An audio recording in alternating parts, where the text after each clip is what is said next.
What's up, everybody? It is Friday, August 9th, and it is time for the 25th edition of the Ghost Files Live. Welcome. If you're watching at home, if you're watching on your phone, if you're watching somewhere else, welcome to the Ghost Files. It's Friday. It's time to let go. Weekend's over. We're going to have a good time. We're going to talk some movies. Before I do that, I just want to remind everybody to like this video and subscribe to the channel if you haven't already. I'm going to do a review of Deadpool and Wolverine tonight, so I'm not going to keep my eye on the chat for all that long because I'm going to be rambling about the movie and kind of talking about how I felt about it. And then at the end of the little ramble that I shall do, which is basically just off the cuff, I'm going to turn to the comments. We're going to take some questions. We're going to talk some discussions, things that come up. I might catch some things along the way. But if you want to ask a question and you want it to stay there and you want me to see it no matter where I am in the stream, Super Chat is your best friend. I'm sure Undead is in the chat. I saw him saying hello to everybody. If you have any questions, ask Undead. He will help you find the way, and he will help wrangle some of your questions as well for the end of this stream. I did see some people pouring in, like Mitch, the usuals, Mitch, Moy. Where's my boy Robert the Wolfman? Of course, Montre dropped in early. Steve DMV. Let me see who else is here. I thought I saw someone else here. Right. Well, I guess that's it for now. Talking about the Deadpool and Wolverine tonight. Let me do a little changing in the branding here. Boop, get that up. Let's change the background and let's talk about a little Deadpool and Wolverine. Yeah, I stole that little clip because I think if I just play that much, I won't get my money stolen by YouTube this week. I made the mistake of playing all of when I did my Godzilla -1 review, I had like the whole entire trailer playing and Toho hit me up and stole all my money. So this week I'm keeping it under 3 seconds. And so anytime I have something fun to say about Deadpool and the Wolverine, we'll get that little ditty from X-Men 97, which obviously is probably my gateway into all of this. Let's talk about Deadpool Wolverine before I jump into anything. I'll check comments one more time. Alley girl, here she is. Now I can actually get started. Can't get started without her. Zachary Ellison's in there. The movie is scary. In fact, you have to keep up the same energy. You guys are talking about Alien Romulus next week. Yes, I cannot wait for Alien Romulus next week. Big Alien fans in this apartment. But tonight we're talking about the Marvel Cinematic Universe. We're talking about Deadpool and Wolverine and all their fun antics. As we kind of talked about last week, one of the shames of the X-Men, the Deadpool Wolverine saga, is that most of the film was spoiled before I got to the theater. I unfortunately could not avoid spoilers. I argued with plenty of people online last week beyond our little talk last week about, what is the proper spoiler etiquette. And it just surprised me about how many people just don't give a shit. They expect people to just get offline just to avoid social media at all costs. And I just don't understand where the etiquette for not sharing spoilers went in this country. I mean, I likened it to, imagine if you were walking out of the theater and you just started blurting out what you just saw in the theater and the people waiting in line heard you and you ruined the movie for them. And the person literally said, they shouldn't be listening to me. Well, if you're yelling at them, they have no choice because they're in their space. I just don't understand it. Overall, I'll just kind of say right off the top, I did enjoy the movie. Spoilers aside, I do wish that I was able to enjoy them a little bit more. I wish that I got a fresh take into it, but I learned my lesson of, if I don't see it opening night, then I'm probably going to get a movie spoiled, and it just kind of sucks. It's just a shitty, I don't know. It's just a shitty way of looking at things. You know what I mean? Like, oh, I got to go, like, no matter what's going on in my life, no matter how many important things, if I don't go see the movie I really want to go see on night one, well, I should just expect it to be spoiled. And if I don't see it any other way, I have main character syndrome. It's just in the level of self-awareness and lack of empathy from today's generation of humans is just so, it's the reason why I'm a cynic. Oftentimes I don't like to be, it's the only way I can laugh at the world. But that's why we have movies like Deadpool and Wolverine, because they're funny. I think the other thing that, going into this film that I was sort of aware of that was growing even before the film released was the toxicity towards obviously everything that's going on with the Marvel Cinematic Universe. It's a lot of hit and miss. Nobody knows what's really kind of going on with, they're getting off of Kang. They're doing the whole RDJ thing. They got the multiverse saga, which seems to be a mess. It's not as cohesive as the build to Endgame was. And obviously, even that section, different phases weren't all great. I mean, they did make 2 Thor movies, which I thought were completely awful before they actually found it with Ragnarok. And then Thor grew in other movies, sort of touched that thing. We'll talk about that later. So Deadpool Wolverine is, sort of this sort of next chance to sort of reset the clock, I think, for everything that's going on, because this is a big moment. This marked quite literally, which I thought was pretty funny in a meta sort of way in the film, was the death of the 20th Century Fox universe. I mean, obviously the Fantastic Four are going to be coming out pretty soon.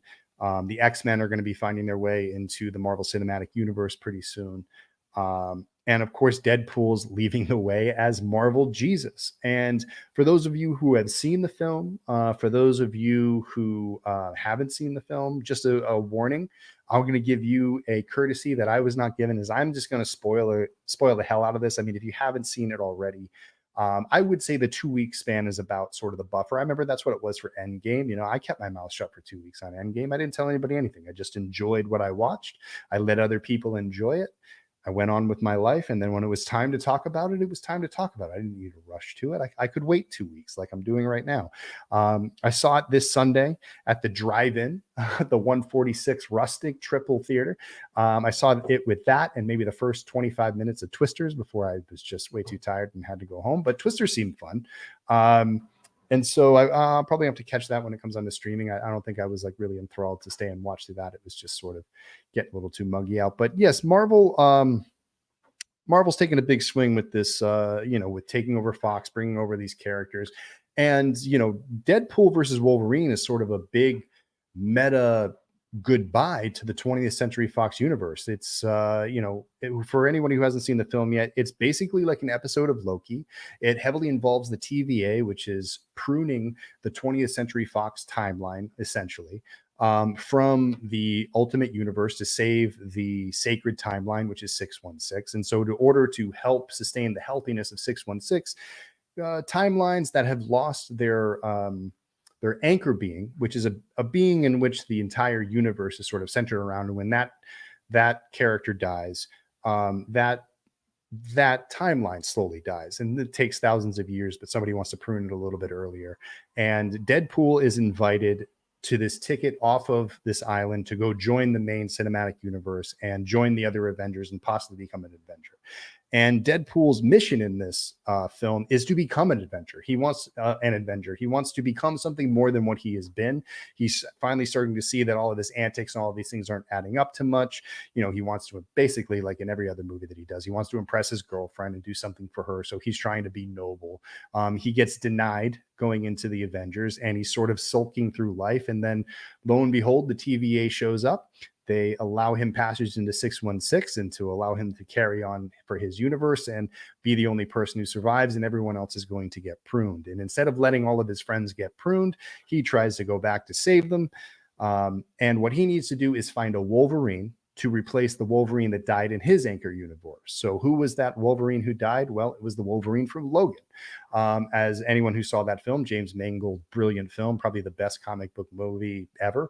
Old man Logan finally finds a way to self-sacrifice to save the young girl X-23 and Laura, and set her forth to become the new X-Men. But since then, and since those films were told, the 20th Century Fox brand and the entire studio went under, was bought out by Disney. So all those licenses were getting reset. And in a meta way, Deadpool sort of says goodbye to basically the entire 20th Century Fox library. And as you saw, you see cameos from people like Chris Evans coming back to play Johnny Storm. You have people like Elektra coming back with Jennifer Garner. Wesley Snipes come back as Blade. Everybody by now has seen Channing Tatum's Gambit. Who else was a surprise? We saw people from the X-Men. We saw Sabretooth. And the main villain is Professor X's sister that, if anybody knows comics semi-well, Professor X had a twin sister in the womb that was taken away. Her name's Cassandra.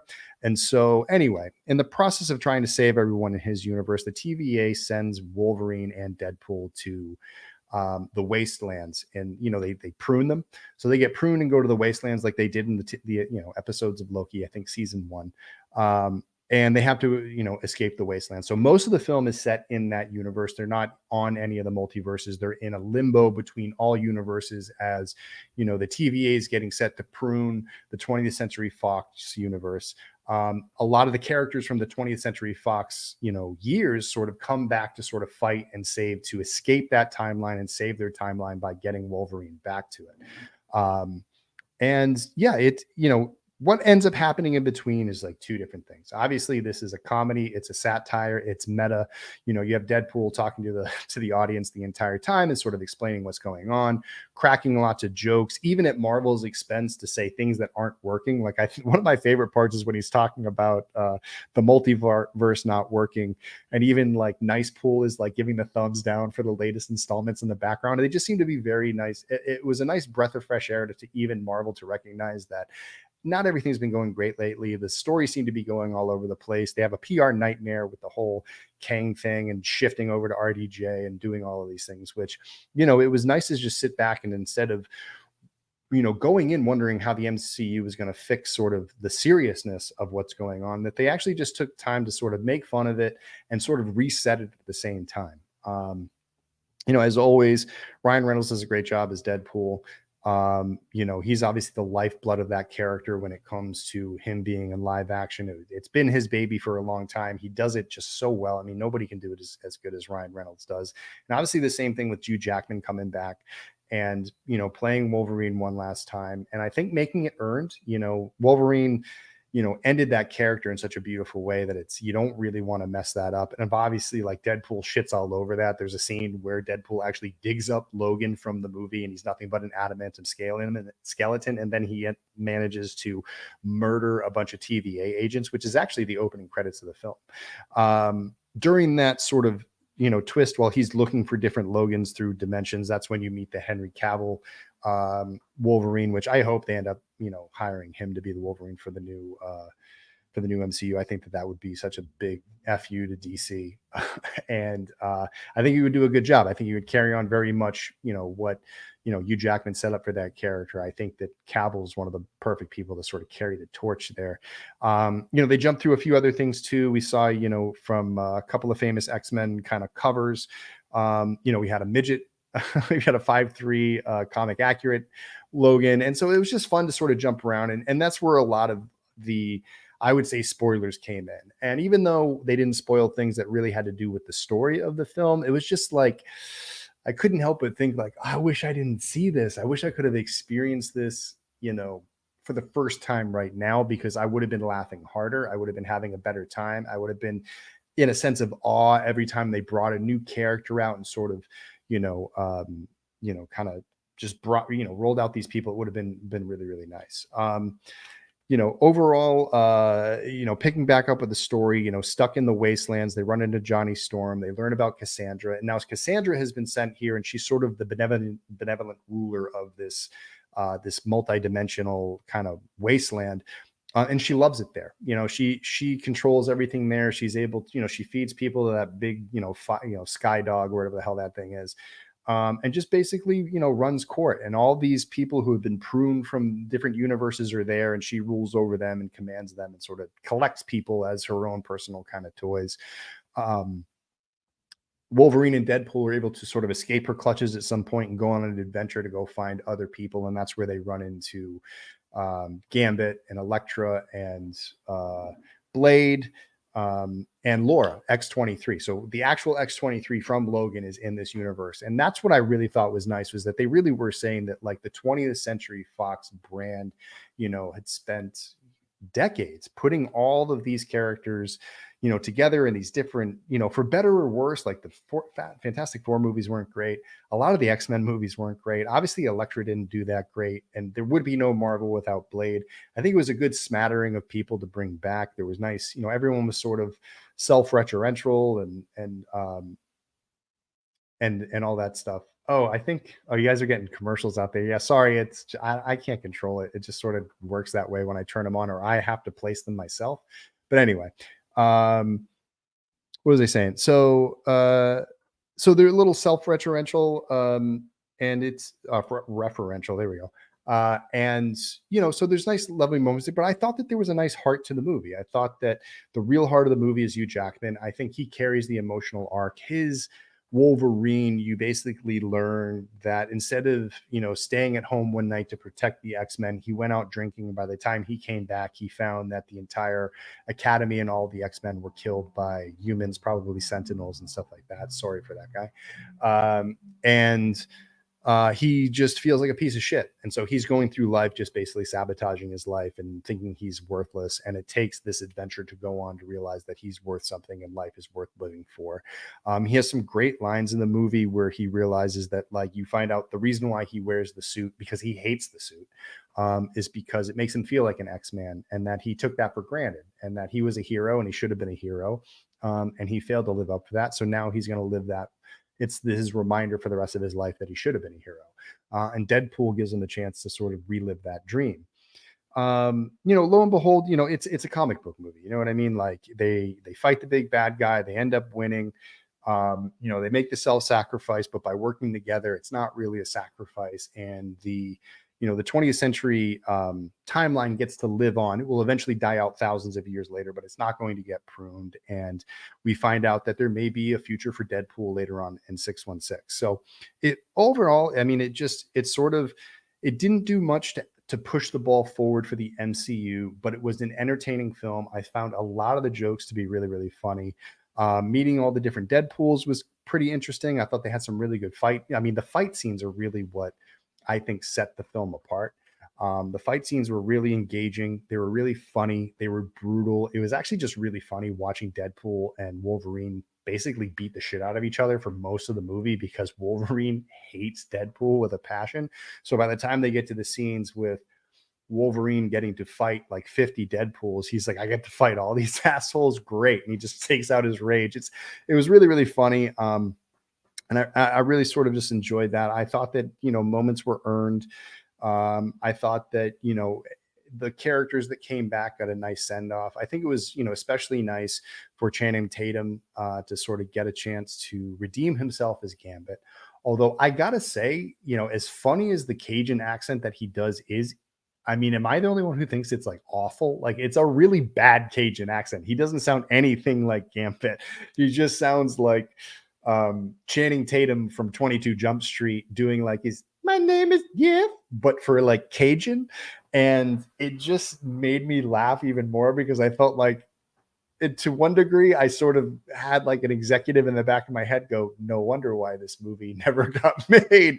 Because if those were the tests and that's how he talked, there's no way he would carry a film for 90 minutes talking that way. It's kind of funny. I mean, it's not a great Cajun accent. It's not very authentic. It sounds very like my buddy at work is trying to do a Cajun accent and can't. He's kind of doing it, and it's funny because he's doing it. But if he actually was saying that this is what a Cajun accent sounds like, it would by no means sound like a Cajun accent. So that like really, really made me laugh. And people seem to be loving it. I mean, some of the most quotable stuff in the movie seems to be coming from him. He's got like a real Boomhauer effect kind of going on, and it may lead to him making returns in Secret Wars and all these things. So now that's sort of the question is, you know, do we expect to see any of these characters back for Secret Wars? What does it mean for Blade? Because I mean, Wesley Snipes basically called out the new Blade movie by saying there will only ever be one Blade, which is really funny. Um, yeah, and I mean, there were just, I mean, that's basically the long short of it. I mean, it was a fun movie. It's very funny. I think that the people who were really toxic about it, who were like, I saw screen grabs of certain scenes where they're saying this isn't color graded and blah blah blah. I thought the whole movie looked great. Even some of the CG, which was definitely CG and a little rough, like I didn't mind it because I was having a good time. And I think that ultimately that's what the film was meant to be. It was meant to be a break from all that stuff. I didn't realize it was sweating out of my hat over here. Um, and and all that stuff. Let me see. Talk. Sorry, I'm just catching stuff out of the corner of my eye and stuff like that. I'm no doctor, but you seem incredibly passed away. Yes, it was definitely a lot of fun. Let me see. So I think I'm gonna stop there as far as like reviewing it. I'd love to hear from the chats. Right now my last chat that I see is Mitch, and it says, "Ah, gotcha." After that, if you asked a question or if you want to say something, I would say put it under there so I don't have to scroll back up and look for it. That would help me out a ton. Um, and then we can kind of take it from there. Tonight, I've been experimenting with with the monetization of everything. So I do apologize if ads are popping up in the middle of everything and it's ruining the experience. If it is, let me know. Write me an email at wompstompfilms@gmail.com. Just tell me what it's like, because I can't see it from this side. You know what I mean? I I would hope and expect that it actually would. Um, I thought it was going to be for when it replays. I didn't realize it was playing ads during the live stream, which is kind of odd. That kind of sucks. But hopefully you can skip them pretty quick. Let me see. I'm going to try and go through some of these. Um, just remember, if you want to get it right up, you can hit the super chat. Let's see. Bum, bum, bum, bum. Da, da, da, da, da. Mitch says spoilers don't bother him. Well, I mean, just it sort of depends. I just like having that authentic view. I want to see it on my own terms. Um, and then Mitch had another good point. In general terms, the MCU forgot about the importance of building foundations, which they knew how to do for the first 10 years. Yeah, I think that there was a good, I mean, the arc all the way to Endgame seemed like it was pretty well thought out. I don't know what's going on with my neighborhood tonight. This is the most loud tailpipes of the night. I mean, that was obviously like one of the most brilliant arcs in history. And I gotta say that, like, I talk about Godzilla, I talk about Friday the 13th and horror, all those things. I love the MCU for the pure standpoint that it's this sort of continual soap opera that continues to go, and all these interconnected pieces. Why? Because I grew up watching Friday the 13th, which has 12 movies that barely intersect in any way but somehow are supposed to relate to one another. So I see the MCU and what it's doing and the way that it's building these universes. Like, we went from individual properties that were, 3 films deep. They get maybe 3 films in, or maybe they'll get 5, 6 films, and they sort of keep it going, but they're all sort of in one universe. Very rarely do you see stuff like this where you're jumping from different characters, but they're all interconnected and the things are laid out in a certain way that as stories continue to progress, you see where they interweave with other people's stories and people are brought together and adventures are had, and there's obstacles and things like that, and it keeps it fresh, but it also keeps you connected to characters that we love. I think one of the things I wanted to talk about was sort of what brought me into Deadpool and Wolverine. Like, what is my history with this, and sort of what is my interest in this? Well, like a lot of you, I grew up watching the X-Men every Saturday morning. And it was, basically the thing I look forward to every week. X-Men on Saturday morning cartoons was the coolest cartoon ever. I mean, Wolverine from the start, that was my sort of introduction to comics. That's what really brought me into it. And it's funny because obviously, like many kids, gravitated towards Wolverine because he had really cool powers of regeneration. He had the claws and he was a badass and he rode a motorcycle. And he was just such a cool character. And that got me interested in reading comics. I actually started reading the Wolverine like, it was so funny. The things that happened to me when I was a kid, like when I got into Friday the 13th and I went to go see one of my first, Friday the 13th movies, Jason Goes to Hell, they blow Jason up and they completely change his thing. When I first started getting into Wolverine, I read the first comic I ever bought was the one right after Magneto had stole all of his adamantium. So all this cool stuff that I learned about him in the TV show, about how he had adamantium claws and he had this backstory and all these things. I was now at this point where, like, he was all, he was normal and he had bone claws. And I was like, I just remember being so pissed off by that first comic. I was like, what the hell? What happened to his adamantium? But I continued to read it. It was a very interesting story. His sort of like his climb back and sort of getting back and actually becoming healthier eventually in the comic lore, which is pretty cool. But that was really sort of like what brought me into this. I've always been a big fan of the X-Men. When they did the original films, the Fox films, I actually did not like them all that much. Like, I thought Hugh Jackman did a good job as Wolverine, but I thought overall they were all wearing the black suits and the aesthetics just seemed off. And it was at that time when I think that Hollywood didn't even really know what to do with comic book characters. I think that they were trying to force comic book characters into their own worlds versus letting those worlds really come to life on screen, which is really sort of let me pull this back. Which is really sort of a travesty because I think that those early movies suffered for it. In fact, I don't think there was a good X-Men film until they made X-Men First Class. I think the First Class was the first movie that I really, really liked, that I thought was really well told. I think had really engaging scenes. I mean, Magneto in the bar scene with I think my mother was a sheep farmer type that scene. Oh, it's so good. I thought Days of Futures Past was pretty good, and obviously Logan was really good. The first couple of X-Men movies, I mean Wolverine movies, X-Men's Origins with Ryan Reynolds, and the Wolverine is okay with Silver Samurai, but they just tonally just never seemed to really really fit. Even though I always thought that Jackman did a good job, I thought the storytelling and sort of the overall aesthetic never really fit.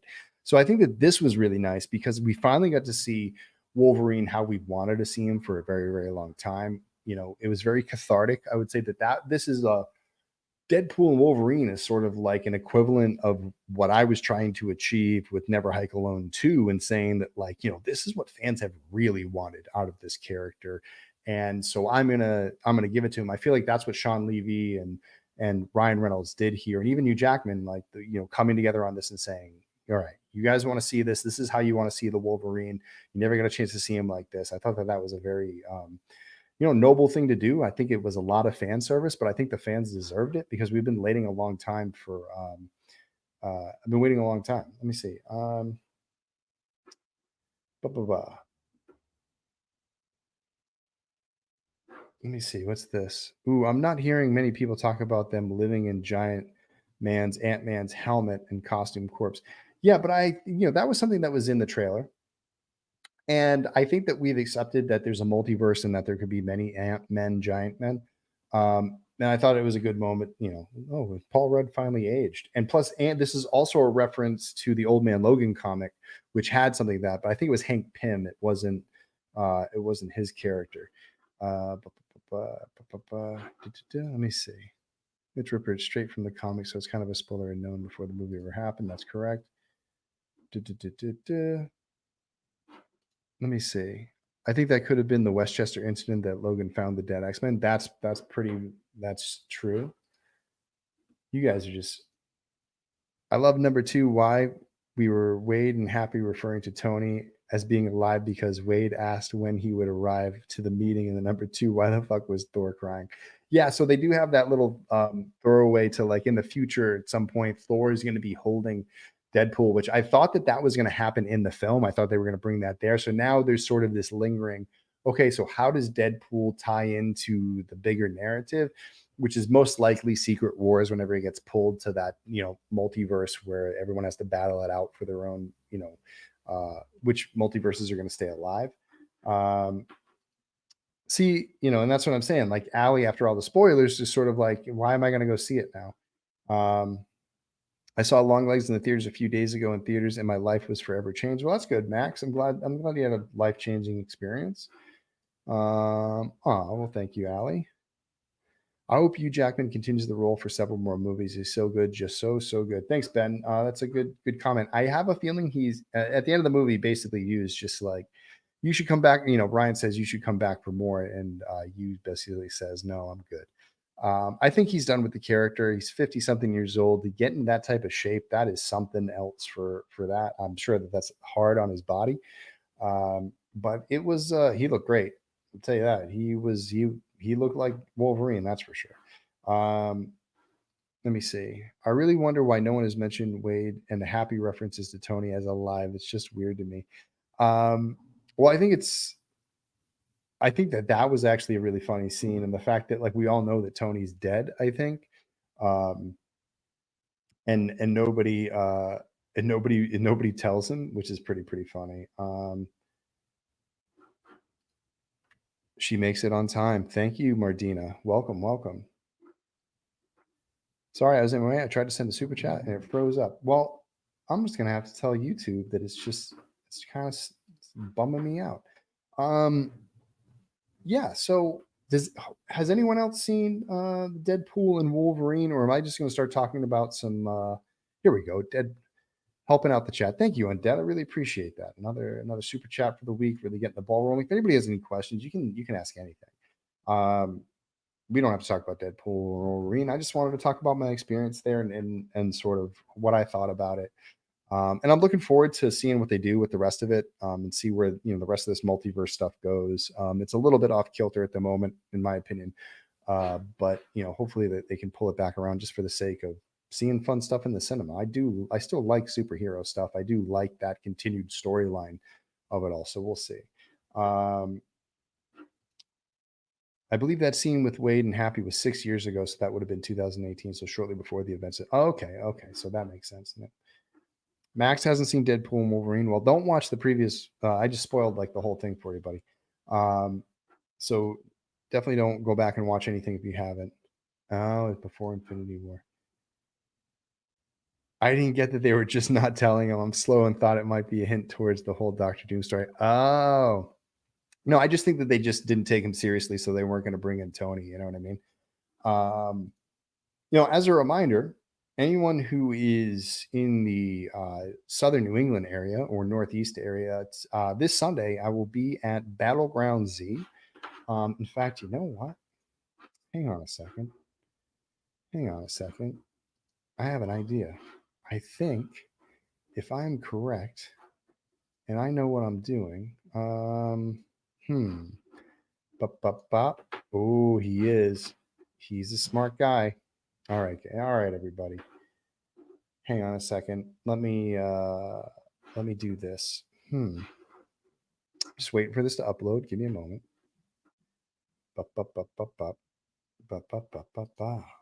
Ooh, okay. Now I can do this. Pew. Check this out.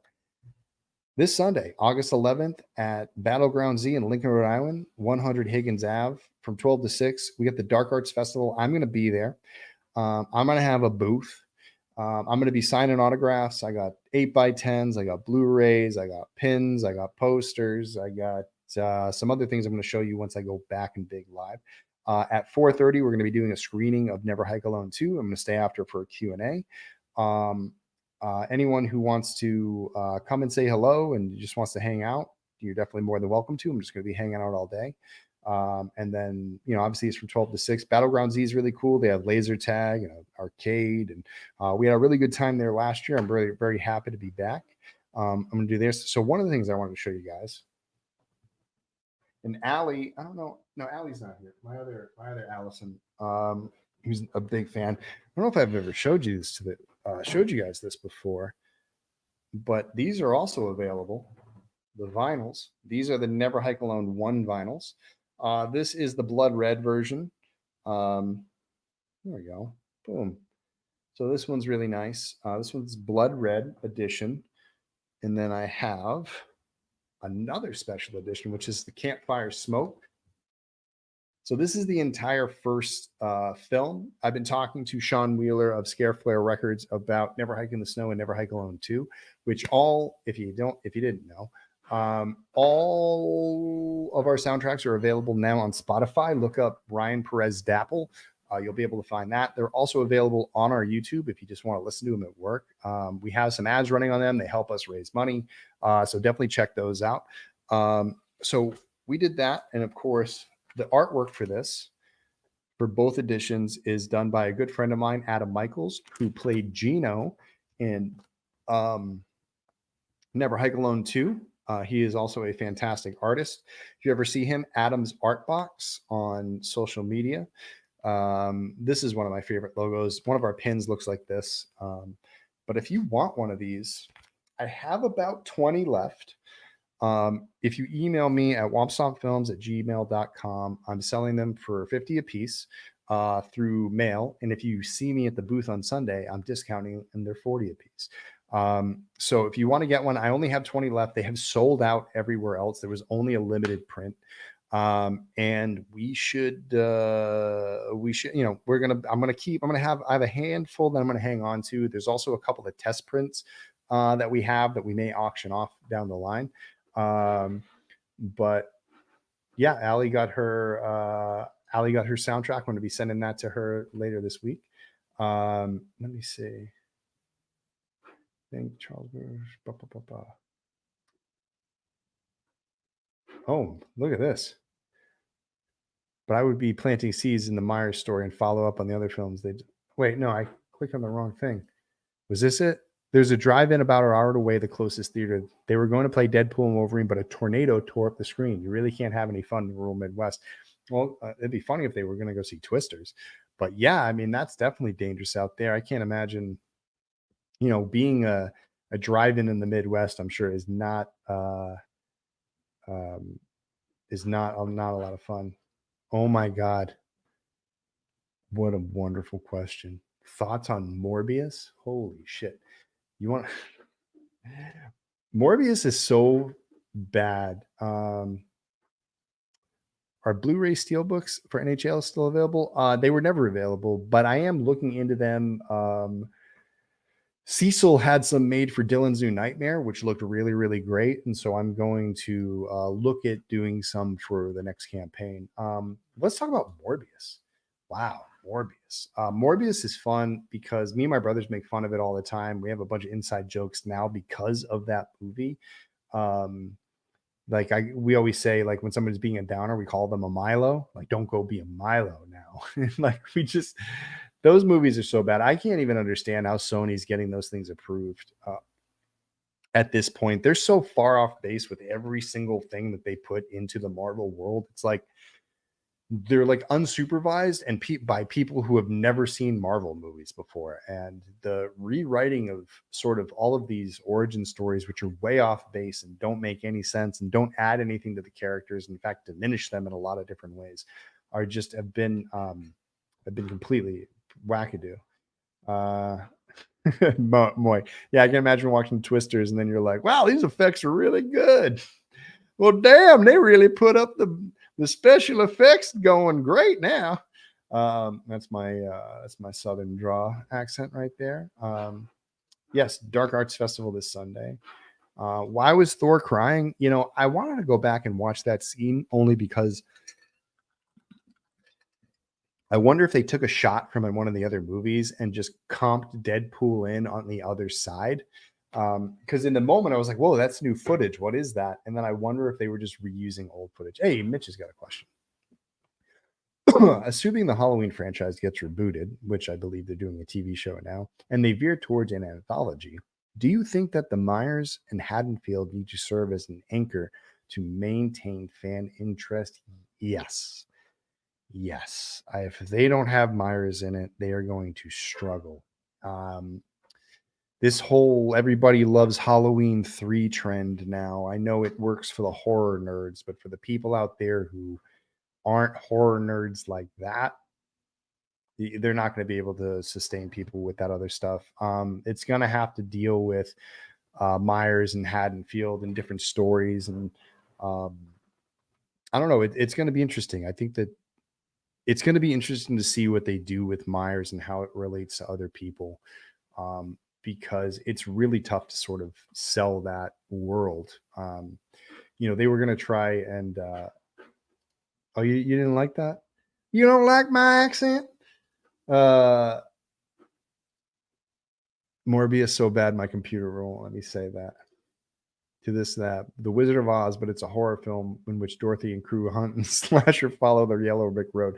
Yeah, they're like hunting everybody. That'd be so funny. Let me see. Okay, cool. And Allie loves that idea. I like it too. What was I saying? We were talking about something, and then I forgot.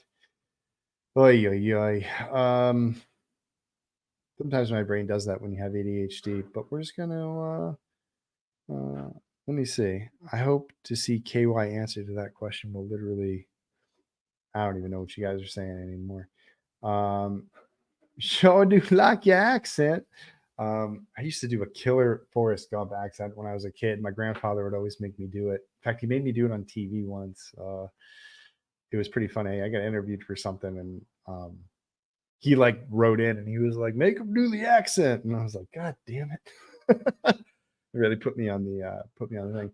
Big Wizard of Oz fans out there, I see in the chat. Hey, we got somebody from Montreal. What's up? Oh yeah, we were talking about Halloween. Thank you for having a Halloween template. Yeah, so What do I think they're going to do with Halloween? I have no clue. They're going to have to tell Myers in some sort of. They're actually at least going to have to incorporate them. I think that they could do offshoots of the anthology stuff and go and explore different things, but they're really going to have like people are going to look forward to Myers episodes, and I think that they could. I think that they could. You know, they could kind of work with both. I think that there are stories to be told about Haddonfield. They were going to do that. That's what I was going to say. They're going to do the same thing with Friday the 13th to a certain degree. And obviously they did the Friday the 13th series back in the day where it was the antique shop, which was really, really hard. But so it just goes to show you, I just don't think it would without Myers. It's not gonna catch. Let me see here. Allie's going to help me with my accent. If I'm around it and I listen to it and I can kind of mock the cadences, I'll pick it up. But for now, I'm just like Toll Booth Willie in it. There we go. I mean, Texas accent is still pretty slick accent down there. All right, let's see what he's got here. Ferris Bueller's Day Off, but it's Ferris running and struggling to hide the bodies left by Cameron, who has quite gone mad. Yeah, Cameron's really having a rough day. And so he's just trying to save the day off by like hiding all the bodies. I think that's good. Or they're driving with a body around in the trunk of the Corvette, and then those two guys steal the Corvette, drive off with it, and then get arrested and then get blamed for the body.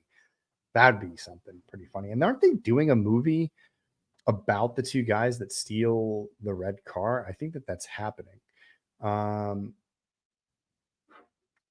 Zachary wants to talk about the future of the Texas Chainsaw Massacre. I feel like, yeah, that was where is that going? You know what I mean? That's a franchise that seems to never die no matter what happens. They just keep making the same movie over and over and over again.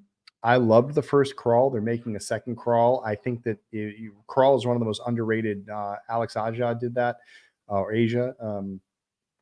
It was great. I thought that was one of the most thrilling horror movies I've seen in a while. I thought it was engaging. I thought it was fresh. It was scary. You don't know if they're going to make it. I love movies like that. I love movies where it's like, oh my God, are they going to make it? Are they going to make it? Are they going to make it? And they barely do, or they don't. And then when they don't, it's like fun. That was definitely there.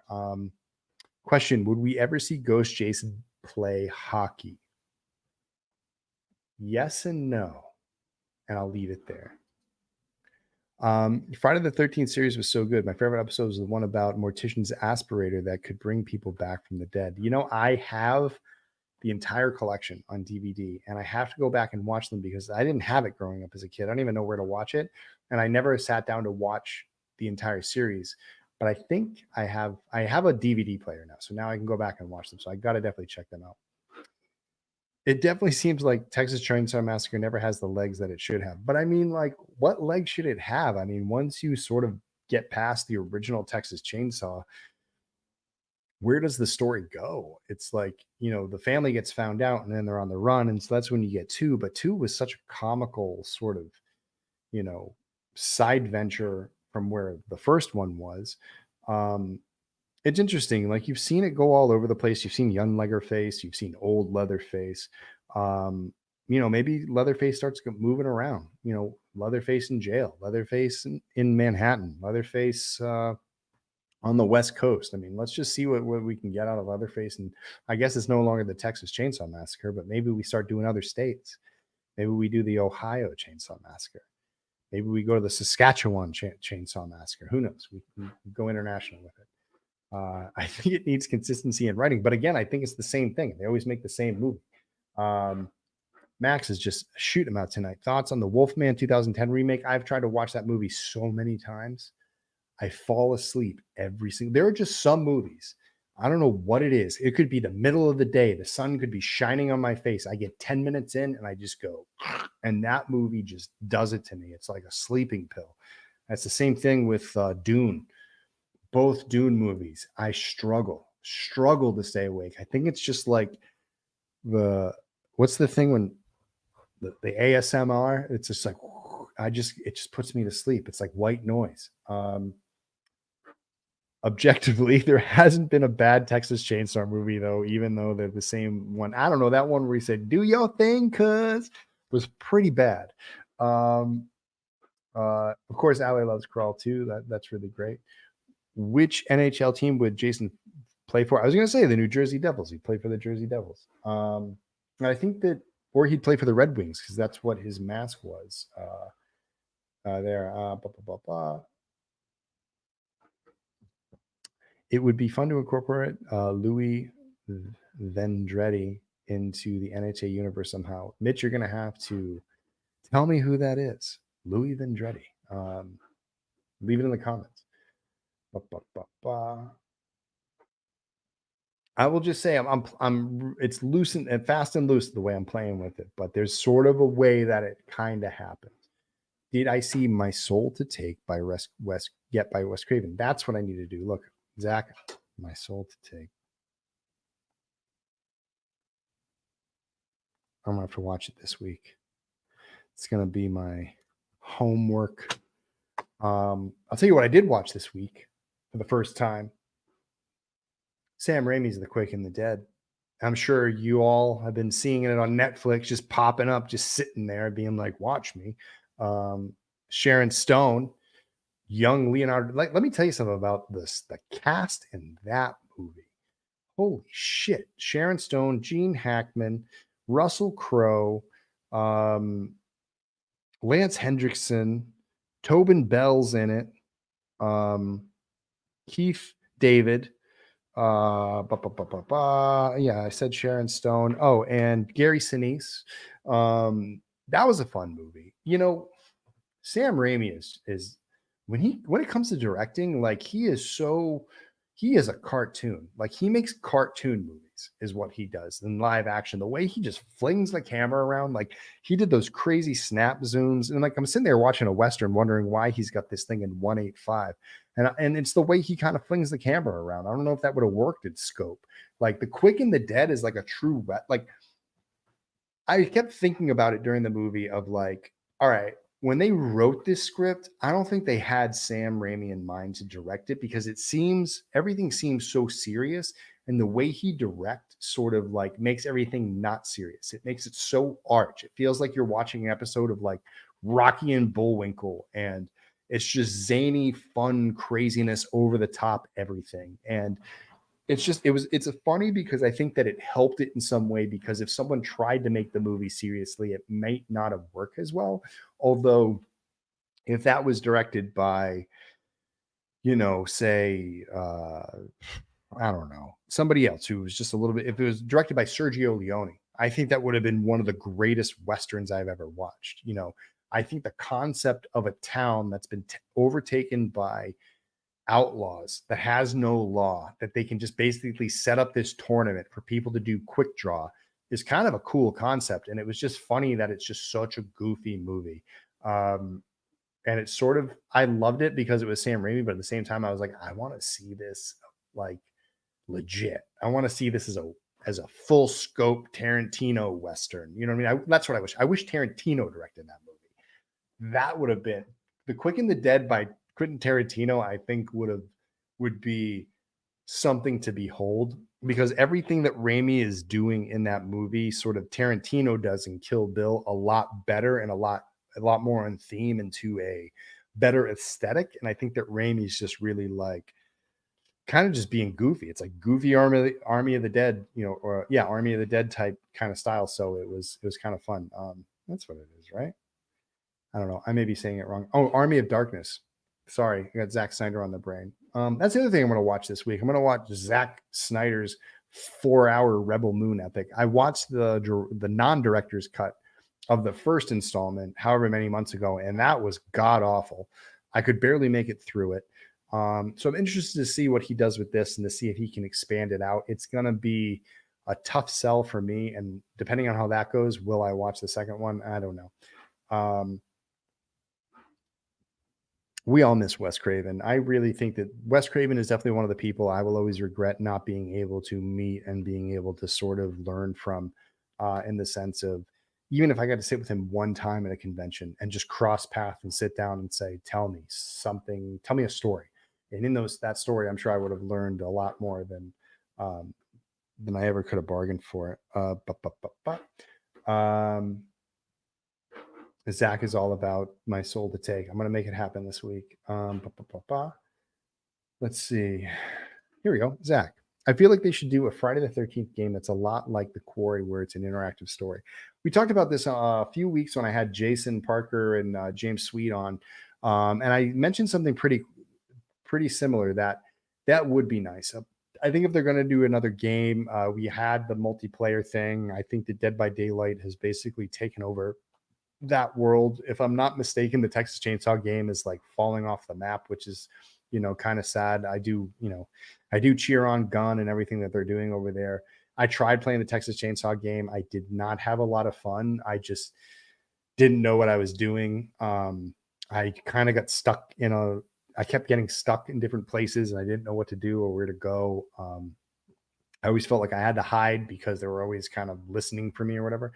But I think that would be nice because I think it would be a great way. And that's the whole thing. I think that one of the things that needs to be done about Friday the 13th is they need someone to tell the story. So them doing a game like The Quarry actually really worries me because that's where the Friday the 13th rights holders always fuck it up. They don't know how to tell a story. They always end up having to jam in some other unnecessary thread that's not established in the original films that ruins it. And I would be deathly afraid of them ruining the story. The Tommy tapes, the Pamela tapes, both sort of added story elements that did not progress the film in any way, in my point of view. I always thought that they kind of held them back. Um, and and if they were going to continue with that, it's going to be a tough one. And the fact that no one would have consulted us makes me even more scared. Unless they're really paying attention to what we're doing and they can help it. But imagine The Quarry, all right, but with Never Hike Alone, and you're just a multiple group of kids. That would be a great game, right? And you can film some of it for yourself, like you guys are filming your channel and you're doing stuff, and you got to like some of the missions are you have to film certain areas of the camp and stuff like that, and you have to go find them and look for them. That would be a fun game for 1,000%. All right, let's see. Let me see. Just bumping through.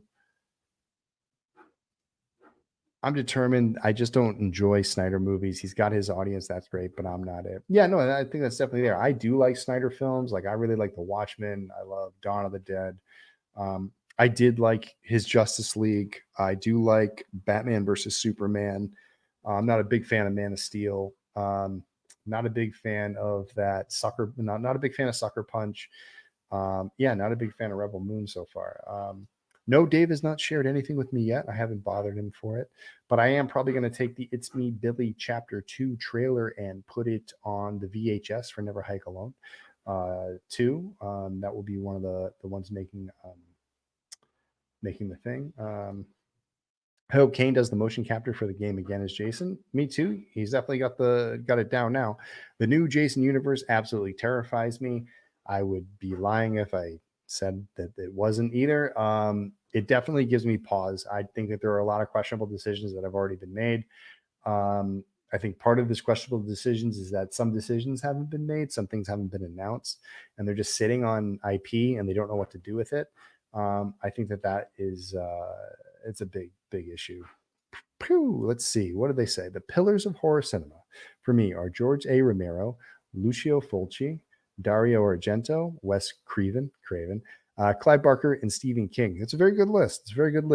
Shout out to Lucio and Dario, two of Giallo's and Italian filmmakers.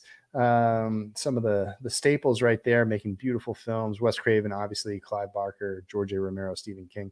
I can't go wrong with that list. I think that's really, really good. I would obviously, John Carpenter should be on there. I think to a certain degree. Vincent Price, I think is a staple. I think if you really want to go back, Alfred Hitchcock, sort of a master of thriller and horror. I think that he really sort of set the bar there. Mario Bava is another Italian director who I really, really love. I think really helped set the tone for Giallo and the way that there, Lamberto Bava as well, another one. And then I wish I could have just said it right off the cuff, but I messed it up. Dino De Laurentiis. Yeah, no, I'm just kidding. I love Dino De Laurentiis' productions. They're always wild. Let's see what Ben has to say. The whole shutting down of the modded Friday the 13th seemed like a very bad decision unless they're planning to remaster or relaunch the game. But they can do that without Gunn's involvement seems unlikely. Yeah, no, they can't do it. And they shot their wad trying to do it, and they really screwed that up. Danny McBride should be there. He stapled himself with the Halloween 2018. Danny McBride. I don't know. Danny McBride doesn't belong up there. I don't think the Halloween 2018 trilogy did well enough for anyone to claim anything off of that. I think it left fans too divided than it did united. And that should be the point of bringing stuff back. Bay of Blood. Bay of Blood. That's why we have Friday the 13th. I'll tell you that much. Everybody says that they Roger Corman. Yep, that's a good one. Definitely Roger Corman.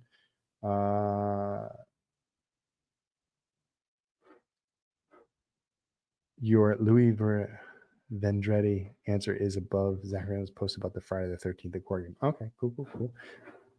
Let me see what's going on here. What if Michael Bay made a Spider-Man movie? I bet you it would be a kick-ass Spider-Man movie. I bet the costume would look like shit. I bet you Peter would be way too good looking.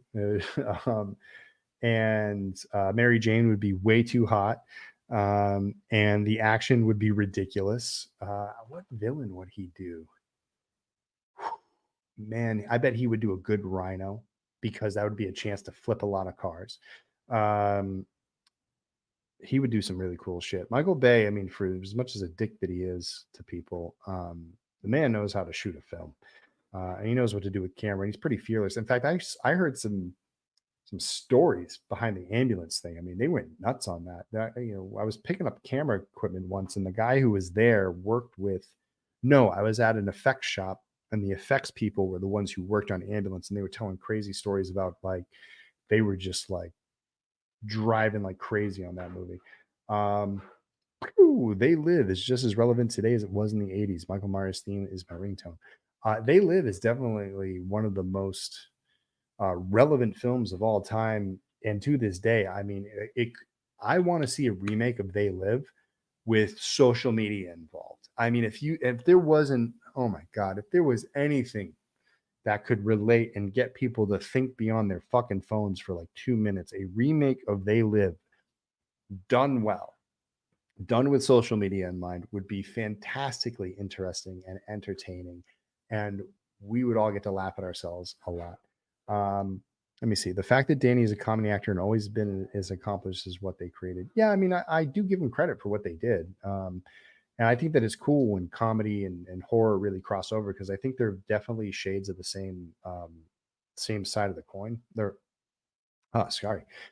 same shade of cloth. Is like it comes from the same place. Comedy and horror go hand in hand from creativity, and it's just kind of funny. Like in the industry, like when you make something, you get known for making that thing. So if you make comedy and you're known as a funny person, that's what you get known for. But it doesn't necessarily mean that like everything you love is just comedy. Obviously, you might love a westerns, you might love horror, and so I think it's always cool when you see people who you don't think horror first, but end up sort of revealing to say like, "Hey, I'm actually a big horror nerdo."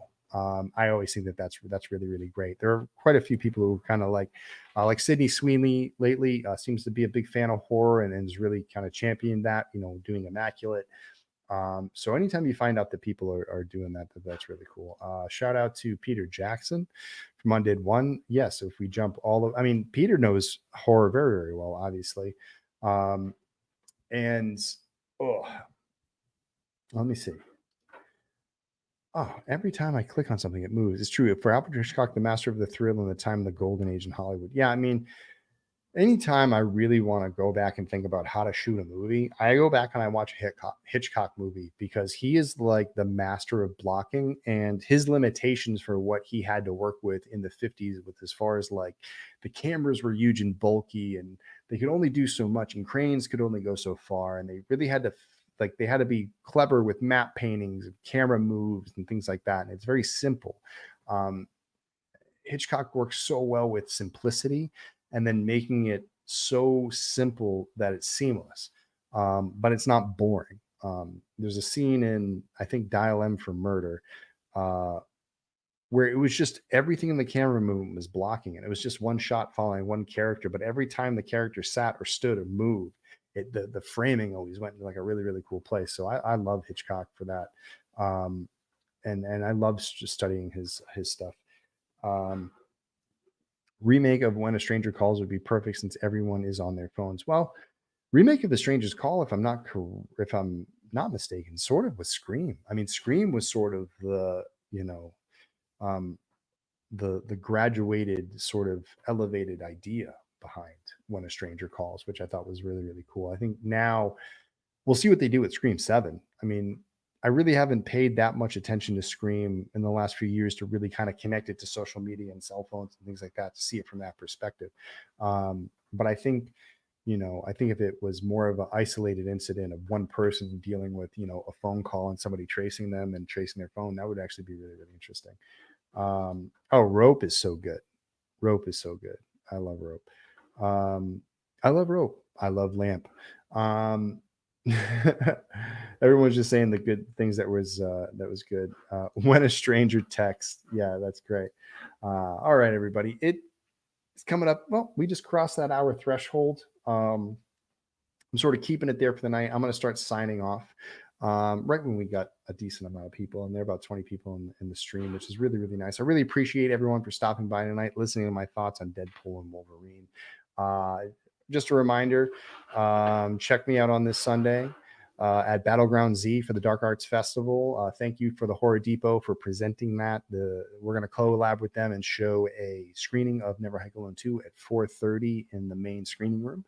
I will have a table there with lots of fun stuff. I got Womp Stomp t-shirts, I got Blu-rays, I got posters, I got 8x10. So if you're in the area, definitely come by and say hello. If you would want me to come to your area and there is a convention or something that you think I should come to, email me at wompstompfilms@gmail.com. And I will check it out, and I'll try and get in touch with the promoters and see if we can work out a deal for me to come out there and do that. Where do I want to go with this? And other than that, just a reminder that I have Colorado Festival of Horror coming up Friday the 13th in September. Same thing with Horror Hound Film Festival. Shout out to Bat Bomb, who won the Bronze Audience Award at Fantasia Film Festival this weekend. I know I saw it a couple weekends ago, but the results just came back and they won the bronze out of 119 films that were featured in the festival for over 3 weeks. They got number 3, so that's pretty rad. And it just got accepted into Fright Fest London. So that's also super cool. Fragment is also still making its rounds. Keep an eye out for that. Follow them on social media. Follow us on social media at Womp Stomp Films here on YouTube. Obviously, we're on Facebook, we're on Twitter, and we are on Instagram. We're also on TikTok, but we barely post there, and all those fun things. So that is going to do it for me this week. I hope everyone has a wonderful weekend. And until next time, I will see you all